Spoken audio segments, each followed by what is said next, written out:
फांसी दो, फांसी दो, फांसी दो, फांसी दो, हाथ में फांसी दो, फांसी दो, बलात्कारियों को फांसी दो, फांसी दो, फांसी दो। बलात्कारी जब बलात्कार करेगा सत्ता के गलियारों से, चप्पा चप्पा गूंज उठेगा इनकलाब के नारों से। बलात्कारी जब बलात्कार करेगा सत्ता के गलियारों से, चप्पा चप्पा गूंज उठेगा इनकलाब के नारों से। बलात्कारी जब बलात्कार करेगा सत्ता के गलियारों। आज हम लोग यहाँ जो जमा हुए हैं सब लोग और एक कैंडल मार्च के रूप में हम जमा हुए हैं यहाँ हम आज एक हैवानियत का जो शिकार एक दलित समाज की लड़की हुई उसको इंसाफ दिलाने के लिए यहाँ जुटे हैं एकजुट। और मैं आपसे ये कहना चाहता हूँ जिस तरह से रेप हो रहे हैं पूरे हिंदुस्तान में और ये है कि तादाद घट के नहीं बढ़ रही है बल्कि, तो इसमें मोदी गवर्नमेंट या योगी गवर्नमेंट ने क्या एक्शन लिया, क्या कानून बनाया, ये सबसे बड़ा सवाल आता है।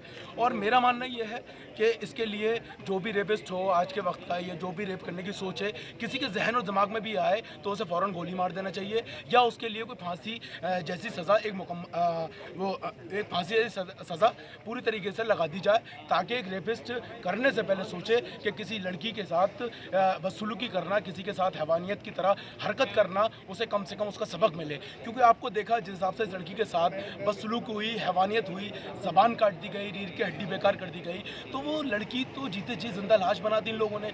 आज उसका आवाज़, उसकी हमदर्दी में कौन बोला? आज उसकी लिए इंसाफ के लिए कौन आवाज़ उठाया? जैसे कि आज तक देखा बीजेपी हुकूमत ने अब तक जितने भी इनके युवा मार्च के नेता हों, टुचपैये नेता, जैसे इन्होंने पिछली बार कराई गंदी हरकत के रेपिस्टों के फेवर में इन्होंने तिरंगा यात्रा निकाली। कम से कम इस बार शुक्र है कि कम से कम कोई तिरंगा यात्रा नहीं निकली जो रेपिस्टों के निकालते हैं लोग। मैं सिर्फ ये बात कहना चाहूँगा अपनी ज़बान से लास्ट के योगी और मोदी सरकार में कि इनके शासन में इनके आंगन में नाचते हैं रेपिस्ट, गुंडे, मवाली, ना जाने इस तरह के क्रिमिनल एक्ट जितने भी लोग करने वाले होते हैं वो सब इन्हीं की जड़ में पालने वाले लोग होते हैं। बस ये है कि योगी मोदी कुछ एक अलग एक्शन ले और इनके लिए फांसी की सज़ा कम से कम मुकम्मल करें। शुक्रिया बहुत।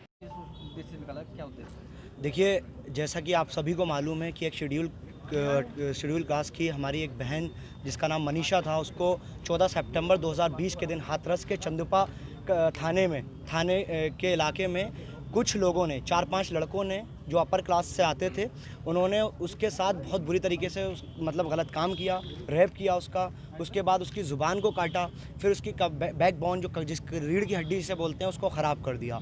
वो इस हालात में थी। मैं 4 दिन पहले जब JNMC गया तो मैंने वहाँ पर उसे देखा तो वो स्टेबल नहीं थी बिल्कुल। उसको कल रात JNMCH से सफदरगंज हॉस्पिटल भेजा, वहाँ पर उसको रात में डेड घोषित कर दिया गया, यानी कि उसको इंतकाल उसका घोषित कर दिया गया।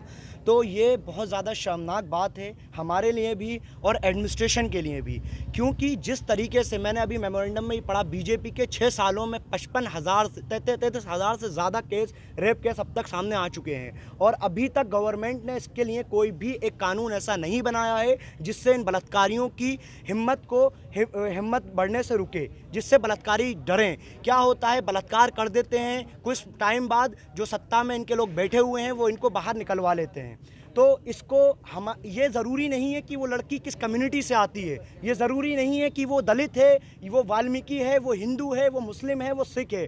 सबसे बड़ी बात यह है कि वो एक लड़की है और एक लड़की का अगर इस देश में रहना मुश्किल है, अगर इस देश में वो नहीं रह पा रही है तो बहुत हमारे और आपके और गवर्नमेंट के लिए बहुत शर्मिंदगी की बात है।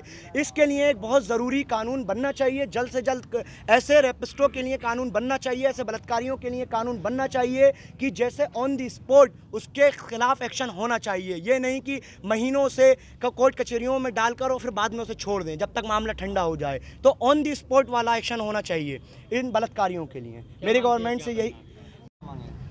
अभी अलीगढ़ मुस्लिम यूनिवर्सिटी के कुछ जो जागरूक छात्र हैं, इन्होंने अभी एक ज्ञापन माननीय महामहिम राष्ट्रपति महोदय को संबोधित दिया है, जिसमें हाथरस में जो घटना हुई है मनीषा के साथ में, उसको लेकर के उन्होंने डिमांड किया है कि उसमें जो कल्प्रिट्स हैं या जो भी उसके लिए अभियुक्त हैं उसके विरुद्ध में कड़ी कार्रवाई की जाए।